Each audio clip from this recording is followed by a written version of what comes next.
የጨፌ ኦሮሚያ የተለያዩ ሹመቶችን በማድረግ ስብሰባውን አጠናቋል። በኢትዮጵያ 80 በመቶ የሚሆነው ቤተሰብ ማህበራዊ ሚዲያ ለህፃናት የሚያመጣው ጉዳት አያቅም ተብሏል። የሰሞኑ የራፐሮች ሰጣ ገባ ወይስ ስልታዊ የቢዝነስ አካሄድ? ኢዜማ ወደ ቲክቶክ ፊቱን አዙሯል። ግብፅ የሱዳን የአፍሪካ ህብረት አባልነት እገዳ እንዲነሳ ያቀረበችው ጥያቄ ተቀባይነት አላገኘም። አጥፊዎች ባልተጠየቁበት የፖለቲካና የምርጫ ምህዳሩ ባልተከፈተበት ገለልተኛ፣ ፍትሐዊ፣ ነፃና ዲሞክራሲያዊ ምርጫ አይኖርም ሲል ታጫ አሳወቀም። እንደዚሁም በሚላኖ ኦሎምፒክ መንደር ያልተጠበቀ የኮንዶም እጥረት ማጋጠሙም ተሰምቷል። ከሰሞኑ የአፍሪካ ህብረት ላይ አነጋጋሪ የነበሩት የጣሊያኗ ጠቅላይ ሚኒስትር ጆርጂያ ሜሎኒ የፍቅር ህይወታቸውን በተመለከተ መረጃዎች እየወጡ ይገኛሉ። በፍቅር ልቧ የተሰበረው የጣሊያን ጠቅላይ ሚኒስትር ጆርጂያ ሜሎኒ 10 ዓመት ከቆየችበት ጋዜጠኛ ከነበረው የትዳር አጋሯ መለያየቷም ተሰምቷል። ኢራን ከአቋሟ ፈቀቅ ማለቷን አስታወቀች። አሜሪካ እንደፈለገችው እየሆነችም ትገኛለች ተብሏል። ለአሜሪካ ሰርግና ምላሽ፣ ለኢራን ደግሞ ሐዘን የፈጠረው ጉዳይ ምንድን ነው? ሰላም ጤና ስጥልን፣ እንደምናላችሁ ውድ የኢትዮጵያ ድምፅ ተከታታዮች። የኢትዮጵያ ድምፅ ለካቲት 8 ቀን 2018 ዓ.ም የሀገር ውስጥና የባህር ማዶ ዜናዎች ከይሳት ጀምሮ ወደ እናንተ የሚደርሱ ይሆናል። ከዜናዎቻችን ጋር አብራችሁ ትሆኑ ዘንድ በአክብሮት ጋብዘናል። ቀዳሚ ወዳደረግነው ዜናችን አልፈናል።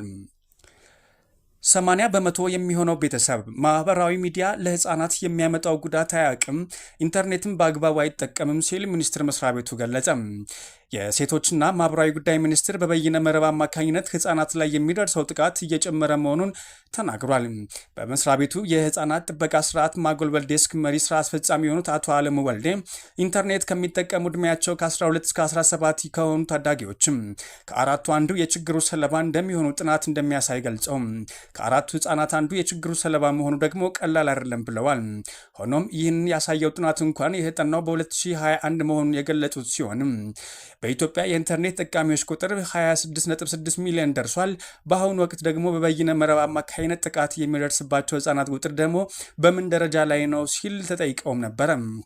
እሳቸውም በህፃናት ጉዳይ አያያዝ ሲስተም ውስጥ ሪፖርት ተደርጎ ዳታ ሲተነተን ከዚህ በፊት የነበረው የጉዳት አይነቱ ደረጃው ከፍ ያለ የሄደበት ሁኔታ አለን ብለዋል። አዲስ ጥናት ለማድረግም የተለያዩ መረጃዎች እየተሰበሰቡ መሆኑን ጠቁመዋል። በተያያዘም በህፃናት የሚደርሱ ጥቃቶች በሚያማልሉ ቪዲዮዎች አማካኝነት የሚሰሩ ወሲባዊ ጭምር መሆናቸውም ገልጸዋል። ህፃናት ለረጅም ጊዜና ያለ አግባብ ማህበራዊ ሚዲያ ሲጠቀሙ የትምህርት ጊዜያቸውን እንዲባክን፣ ለጤና እክል እንዲያጋልጡም እንደሚያደርግም አስረድተዋል። በማህበራዊ ሚዲያ ህፃናት ላይቭ ላይ የራቆት ቪዲዮ እንዲቀረጹና እንዲያስተላልፉ በማድረግ ገንዘብ በመጠቀም ይህንንም የኦንላይን እገታ ብለውታል። ለጉዳት የሚያጋልጡበት ሁኔታ እንደሚፈጠርም ገልጸዋል። ህፃናት የሚጎዳቸው ቪዲዮዎችን እንዲመለከቱ የቤተሰብ የግንዛቤ ችግር መሆኑን ሲያስረዱም 80 በመቶ የሚሆነው ቤተሰብ ማህበራዊ ሚዲያ ለህፃናት የሚያመጣውን ጉዳት አያውቅም፣ ኢንተርኔትን በአግባቡ አይጠቀምም ብለዋል። 2/3 የሚሆኑት ህፃናት ደግሞ በበይነ መረብ የሚያመጣውን አሉታዊ ተጽዕኖ አያውቁም ሲሉም ያከሉም ሲሆን ይህ በጥናት መረጋገጡንም ተናግረዋል። ኢዜማ ፊቱን ወደ ቲክቶክ አዙሯል። ኢዜማ ወደ ዲጂታል አማራጮች በማዞር በቲክቶክ መድረክ ላይ ንቁ ተሳትፎ እያደረገ ይገኛል። ፓርቲው የሚለቃቸው አጫጭርና ፈጣን መልእክቶች በተለያየም በወጣቱ ዘንድ ከፍተኛ መነጋገሪያ ሆኗል። ፓርቲ ከዚህ ቀደም ከሚታወቅበት ረጅም መገለጫና የቪዲዮ ስርጭት ወጥቶም የቲክቶክን ባህሪ የተከተሉ አጫጭርና ግልጽ መልእክቶችን መጠቀሙ ለተደራሽነቱ ረድቶታልም ተብሏል። ይህ የኢዜማ አካሄድ የፖለቲካ ፓርቲዎች ከባህላዊ የመገናኛ ዘዴ ወጥቶም የነገ ሀገር ተረካቢ የሆነውን ወጣት በቅርበት ለማግኘት እያደረጉት ያለው ሽግግርም ያሳያል ተብሏል። የቲክቶክ ተጠቃሚዎች ቁጥር በከፍተኛ ሁኔታ እየጨመረ ባለበት በዚህ ወቅትም ፓርቲው የያዘው ስትራቴጂ በሌሎች የፖለቲካ ኃይሎች ላይም ተጽዕኖ ሊያሳድር እንደሚችል ይገመታል። አድማጮች የኢትዮጵያ ድምፅን እያደመጣችሁ ትገኛላችሁ። የሀገር ውስጥ ዜናዎቻችን አሁንም ወደ እናንተ ማድረሳችን እንቀጥላለን። ጨፌ ኦሮሚያ መደበኛ ስብሰባውን በዛሬው ዕለት አጠናቋል።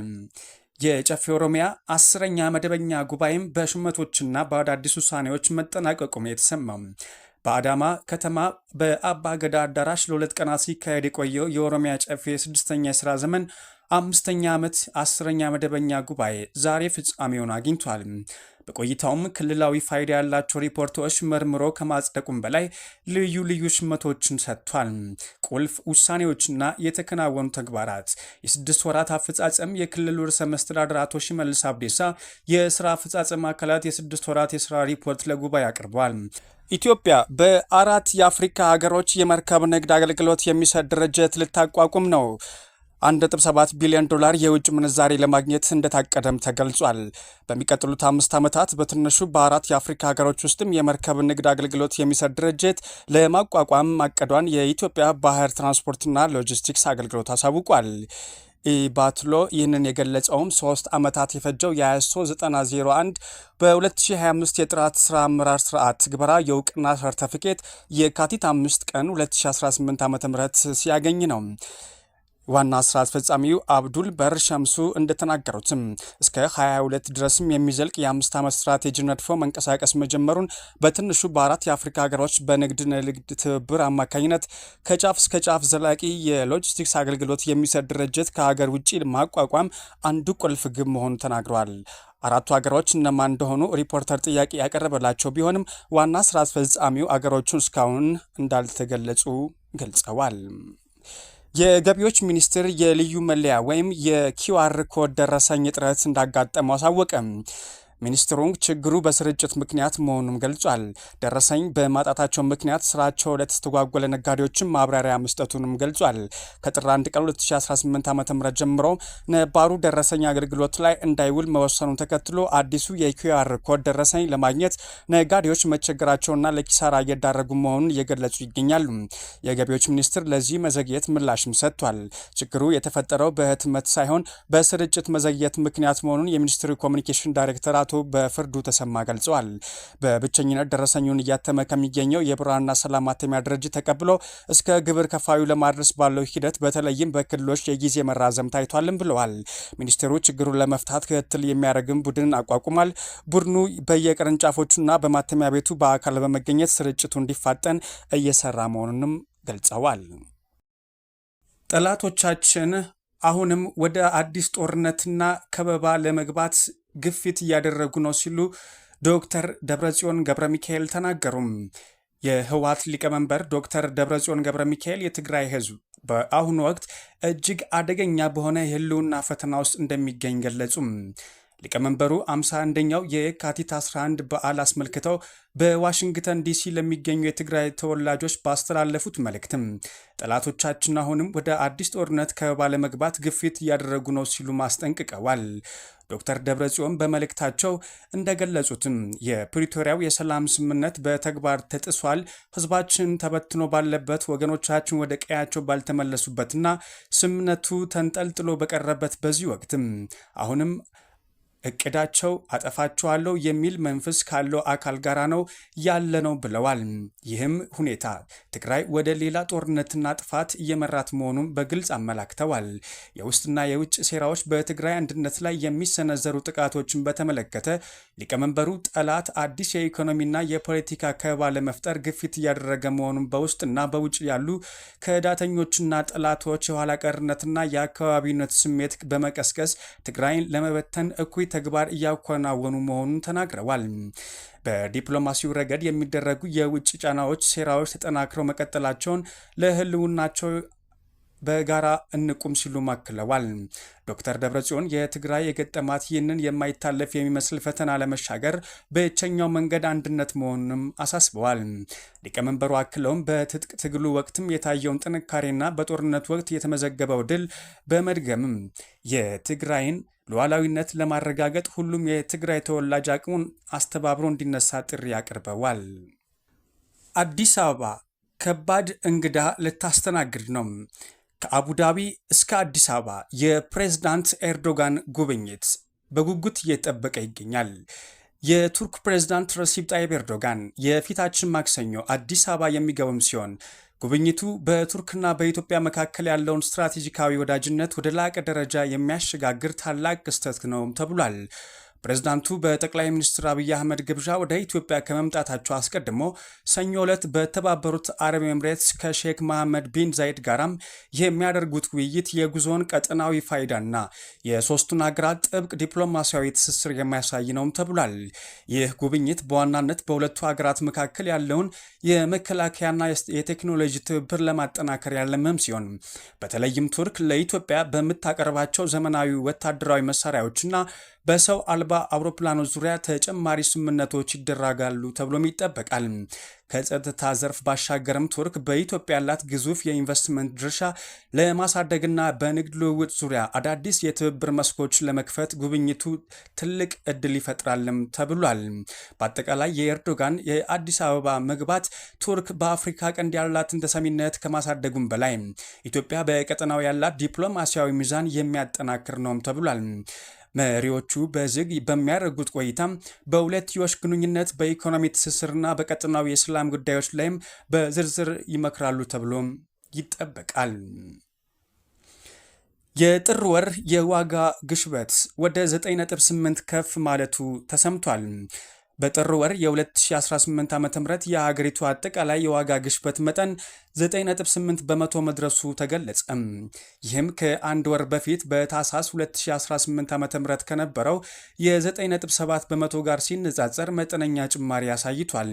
ይሁን እንጂ የዘንድሮ የጥር ወር የዋጋ ግሽበት መጠን በጥር 2017 ዓ.ም ከነበረው 15.5 በመቶ ጋር ሲነጻጸር ከፍተኛ ቅናሽ የታየበት መሆኑም ተመላክቷል።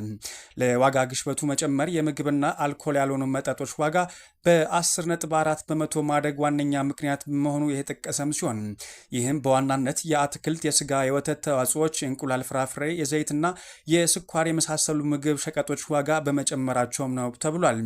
በሌላ በኩል ደግሞ ምግብ ነክ ያልሆኑ የዋጋ ግሽበት 9.0 በመቶ የደረሰም ሲሆን ትራንስፖርት 17.1 በመቶ፣ ሌሎች እቃዎችና አገልግሎቶች 19.4 በመቶ፣ ምግብ ቤቶችና ሆቴሎች 12.5 በመቶ፣ የቤት እቃዎች 11.8 በመቶ እንደዚሁም የአልኮል መጠጦችና ትንባሆና ኮሚኒኬሽን እያንዳንዳቸው በ10 በመቶ ጭማሪ ተመዝግቦባቸዋልም ተብሏል። ግብፅ ላቀረበችው ጥያቄ ውድቅ ተደረገባት። ግብፅ የሱዳን የአፍሪካ ህብረት አባልነት እገዳ እንዲነሳ ያቀረበችው ጥያቄ ተቀባይነት አላገኘም። የአፍሪካ ህብረት የሰላምና ደህንነት ምክር ቤት በጊዜያዊ ፕሬዝዳንትነት የምትመራው ግብፅ በውጭ ጉዳይ ሚኒስትሯ በኩል ሱዳን ከአፍሪካ ህብረት አባልነት የጣለባት እገዳ እንዲነሳና በአብዱልፈታህ አልቡርሃን የሚመራው አስተዳደር እውቅና እንዲሰጥ ያቀረበችው ሀሳብ ተቃውሞ ገጥሞታል።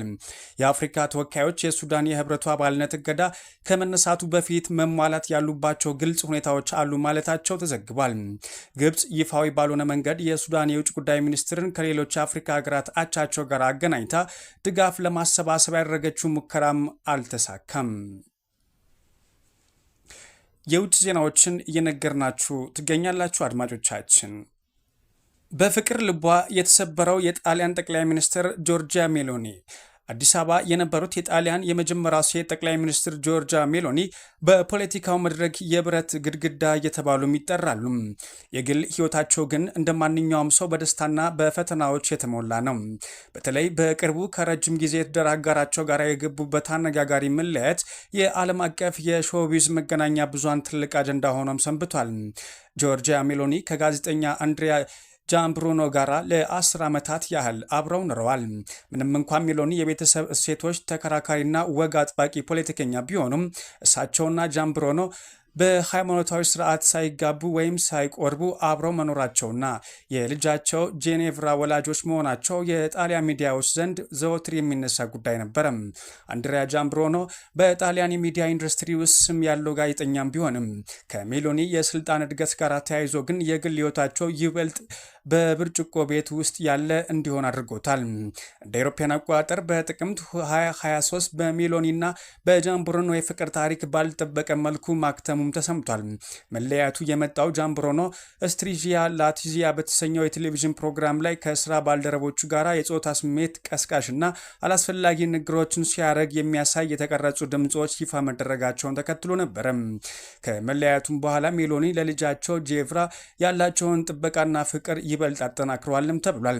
ጠቅላይ ሚኒስትሯ የግል ሕይወታቸው ለስራቸው መሰናከል እንዳይሆን ባሳዩት ብርታት የብዙዎችን አድናቆት አትርፈዋልም ተብሏል። ኢራን በመጨረሻም እጅ ሰጠች። ኢራን ከአቅሟ ፈቀቅ ማለቷም አሳውቃለች። ኢራን በአሜሪካ የጣለባት ማዕቀብ ለማንሳት በሚደረገው ጥረት ከአቋሟ ፈቀቅ ብላ ለመነጋገር ዝግጁ መሆኗን ገልጻለች። የኢራን ምክትል የውጭ ጉዳይ ሚኒስትር ጃቪድ ታክት ራቪች ለቢቢሲ እንደተናገሩትም አሜሪካ የጣለችውን ማዕቀብ የምታነሳ ከሆነ ቴህራን የኒውክሌር ስምምነት ላይ ለመድረስ ያላት ጽኑ ፍላጎት በድጋሚ ለማጤን ዝግጁ ነን ብለዋል። እንደ ሚኒስትሩ ገለጻም አሁን ላይ ኳሱ በአሜሪካ ሜዳ ላይ የሚገኝ ሲሆን ዋሽንግተን ለስምምነቱ ያላትን ቅንነት በተግባር ማሳየት ይጠበቅባታልን ብለዋል። ፕሬዚዳንት ዶናልድ ትራምፕ በበኩላቸው የኢራን የኒውክሌር ፕሮግራም ለመግታት የሚያስችል ስምምነት ላይ የማድረስ ከሆነ ጥቃት እንደሚፈጽሙም እየዛቱም ይገኛሉ። በመጨረሻም በሚላኖ ኦሎምፒክ መንደር ያልተጠበቀ የኮንዶም እጥረት ማጋጠሙ ተሰምቷል። የሚላኖ ኮርቲና የክረምት ኦሎምፒክ ተሳታፊዎች በበረዶ ላይ ብቻም ሳይሆን በመኝታ ቤታቸውም ሪከርድ ለመስበር የቆረጡም ይመስላል። የካቲት 14 የቫላንታይን ቀን ገና ሳይጠባም አዘጋጆቹ ለ2800 ስፖርተኞች ብለው ያቀረቡት 1000 ኮንዶም ውሃ በላውም ተብሏል። ውድድሩ ሊጠናቀቅ ገና አንድ ሳምንት እየቀረው ክምችቱ ተሟጦ ማለቁ ስፖርተኞቹ ከበረዶ መንሸራተት ይልቅ ሌላ የቤት ውስጥ ስፖርት ላይ ተጠምደዋል የሚል ቀልድም አስነስቷል። የዓለም አቀፍ የኦሎምፒክ ኮሚቴ ቃል አቀባይ ማርክ አዳምስ ነገሩ ገርሟቸው 10,000 ኮንዶም ለ2800 ስፖርተኞች ነው ያልደነው፣ እንግዲህ ቀሪውን ሂሳብ ለእናንተ ትቼዋለሁ ሲሉ በሳቅ የታጀበ አስተያየትም ሰጥተዋል። ውድ የኢትዮጵያ ድምፅ ተከታታዮች የኢትዮጵያ ድምፅ ለየካቲት 8 ቀን 2018 ዓ.ም ያዘጋጃቸው ዜናዎች እነኝን ይመስሉ ነበረ። ከዜናዎቻችን ጋር አብራችሁ ስለነበራችሁ ከልብ እናመሰግናለን። ሰላምን ተመኘን።